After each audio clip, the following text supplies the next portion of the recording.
मैं डॉक्टर देवेंद्र कुमार मिश्र, सहायक professor, GLS college, Majhwalia, west Champaran, Bihar, department of history.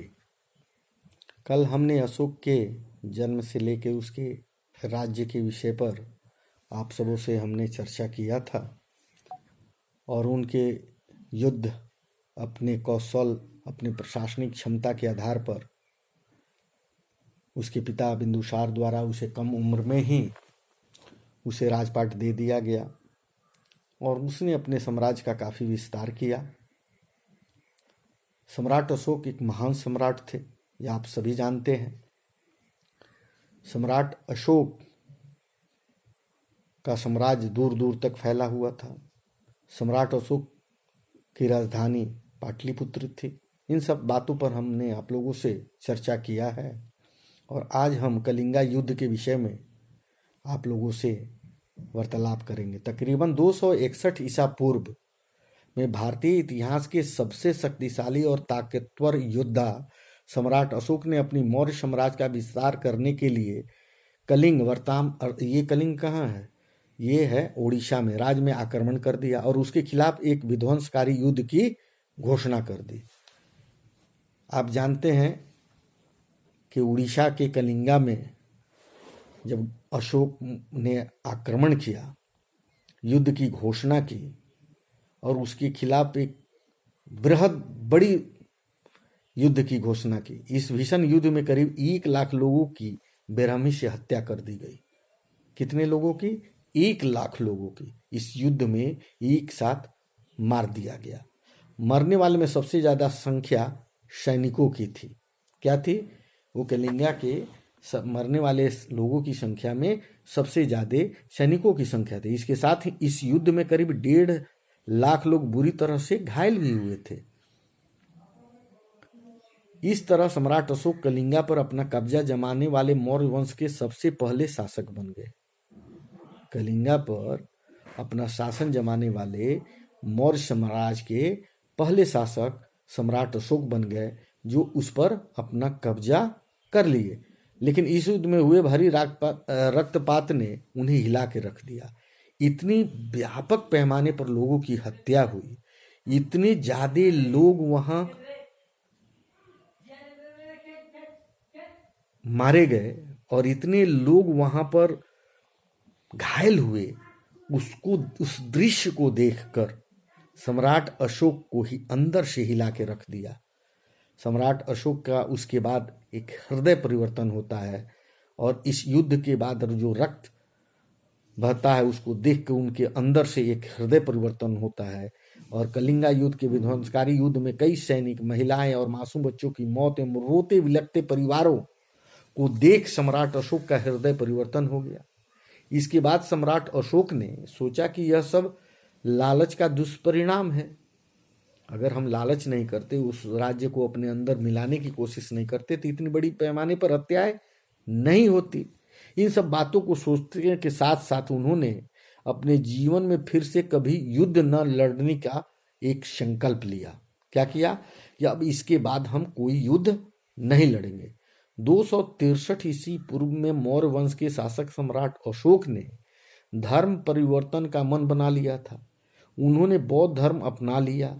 इस ईमानदारी, सच्चाई एवं शांति के पथ पर चलने की सीख ली और वे अहिंसा के पुजारी हो गए। क्या हो गए?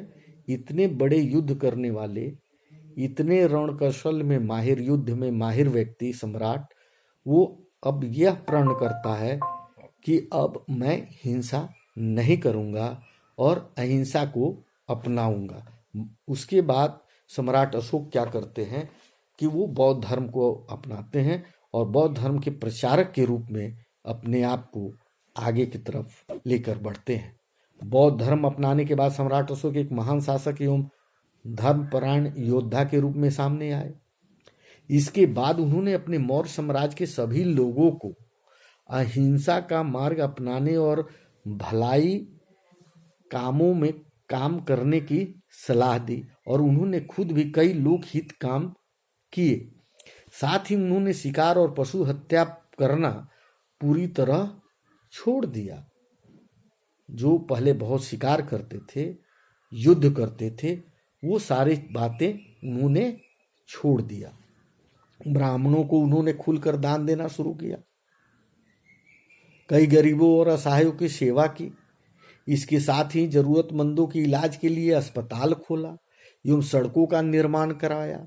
यही नहीं, सम्राट अशोक ने शिक्षा के प्रचार प्रसार को लेकर 20,000 से भी ज्यादा विश्वविद्यालयों की नींव रखी। क्या किया कि अब शिक्षा को हमको बढ़ावा देना है, सारे लोगों को शिक्षा और अस्पताल खोलकर सारे अपने प्रजा के लोगों को उसकी लाभ देने का उन्होंने प्रारंभ किया। हृदय परिवर्तन के बाद सम्राट अशोक ने सबसे पहले पूरे एशिया में बौद्ध धर्म का जोरों शोरों से प्रचार प्रसार किया। इसके लिए उन्होंने कई धर्म ग्रंथों का सहारा लिया। इस दौरान सम्राट अशोक ने दक्षिण एशिया और मध्य एशिया में भगवान बुद्ध के अवशेषों को सुरक्षित रखने के लिए करीब 84,000 स्तूपों का निर्माण किया। कितना? 84,000, जिसमें वाराणसी के पास स्थित सारनाथ एवं मध्य प्रदेश के सांची स्तूप काफी मशहूर है। कहाँ कहाँ के? सारनाथ के स्तूप और मध्य प्रदेश के सांची स्तूप काफी मशहूर है। आज भी आप जाइएगा सारनाथ में तो इस स्तूप को अवलोकन करने का अवसर प्राप्त होगा, जिसके आज भी भगवान बुद्ध के अवशेषों को देखा जा सकता है। अशोक के अनुसार बुद्ध धर्म सामाजिक और राजनीतिक एकता वाला धर्म था। बुद्ध का प्रचार करने हेतु अपने राज्य में जगह जगह पर भगवान गौतम बुद्ध की प्रतिमाएं स्थापित की, उनकी मूर्तियां लगवाई। किनकी? गौतम बुद्ध की। बुद्ध धर्म का विकास करने के चले गए वो। बौद्ध धर्म को अशोक ने ही विश्व धर्म के रूप में मान्यता दिलाई। भारत के साथ साथ विश्व के अनेक देशों में उन्होंने इस बौद्ध धर्म का प्रचार प्रसार किया और करवाया, जिससे बौद्ध धर्म का प्रचार भारत के साथ साथ दूसरे देशों में भी हो सका। It is clear. बौद्ध धर्म के प्रचार के लिए अपने पुत्र महेंद्र और पुत्री संघमित्रा तक को भिक्षु भिक्षुणी के रूप में अशोक ने भारत के बाहर, कहाँ? नेपाल, अफगानिस्तान, मिस्र, सीरिया, यूनान, श्रीलंका आदि में भेजा। वहीं बौद्ध धर्म के प्रचारक के रूप में सबसे ज्यादा सफलता उनके बेटे महेंद्र को मिली। जो प्रचार करने की प्रवृत्ति थी, या जो उनके बेटा जो भिक्षुक बन के अपने बौद्ध धर्म का प्रचार प्रसार विदेशों में करने लगे, उसमें उनको काफी सफलता मिली और उनके पुत्र द्वारा बौद्ध धर्म का प्रचार प्रसार जोर शोर से किया गया। साथ ही साथ उनकी बेटी संघमित्रा ने भी ये बौद्ध धर्म का प्रचार बड़ी ही कुशलता के साथ विदेशों में किया। बौद्ध धर्म के उपदेशों के बारे में बताया, जिससे प्रभावित होकर उन्होंने बौद्ध धर्म को अपना राजधर्म बना लिया। क्या? कुछ जय महेंद्र को मिली, उसके बाद श्रीलंका के राजा तिस ने बौद्ध धर्म के उपदेशों के बारे में बताया। किसने? श्रीलंका के राजा ने। और इससे इतने प्रभावित हुए कि उसने बौद्ध धर्म को अपना राजधर्म बना लिया। सार्वजनिक कल्याण के लिए उन्होंने जो कार्य किए वे तो इतिहास में अमर हो ही गए। नैतिकता, उदारता एवं भाईचारे का संदेश देने वाले अशोक ने कई अनुपम भवनों और देश के कोने कोने में स्तंभों और शिलालेखों का निर्माण भी कराया, जिस पर बौद्ध धर्म के संदेश अंकित हैं। क्या है? जो शिलालेख है या जो स्तंभ है, उसमें बौद्ध धर्म के क्या क्या संदेश हैं उसको उस पर लिखा गया है। वो जो अशोक स्तंभ है उसमें शेर की त्रिमूर्ति लगी है ऊपर में। आप जानते हैं कि अंग्रेज इसको तोड़ने के लिए कई बार तोप का प्रयोग किया। आप कहीं कहीं देखेंगे कि ऊपर वाले जो अशोक स्तंभ है उसके ऊपर की जो त्रिमूर्ति है वो कहीं कहीं विखंडित हो गई है और अंग्रेजों द्वारा उसे तोड़ने का प्रयास किया। यह भारत का राष्ट्रीय चिन्ह भी है।